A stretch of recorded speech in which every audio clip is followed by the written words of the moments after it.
In the middle of the 14th century, Europe was loud with life. Crowded markets, ringing church bells, and busy ports linking the continent to the wider world. Then, in 1347, that sound began to fade. Merchant ships arriving from the Black Sea carried more than silk and spices. Hidden in their holds were rats, fleas, and a deadly bacterium known today as Yersinia pestis. What followed became known as the Black Death, the most devastating pandemic in European history. Within months, the disease swept through port cities like Messina, Genoa, and Venice, then moved inland along trade routes and roads. Victims developed sudden fever, chills, and painful swellings called buboes in the neck, armpits, and groin. Many died within days. Medieval medicine had no explanation and no cure.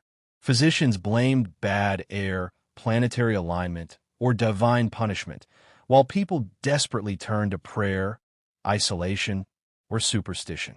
By 1348, the plague had reached France, Spain, England, and much of the Holy Roman Empire.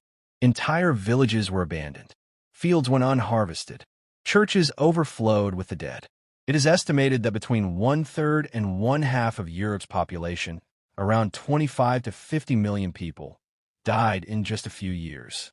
Social order collapsed as fear spread faster than the disease itself.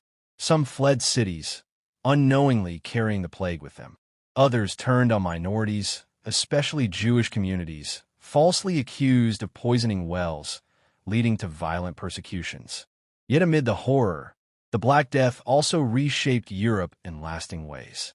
With so many workers gone, surviving laborers demanded higher wages and better conditions, weakening the rigid feudal system.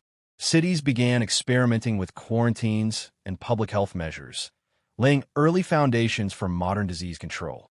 When the worst waves finally passed in the early 1350s, Europe was quieter, poorer, and deeply scarred, but also changed forever.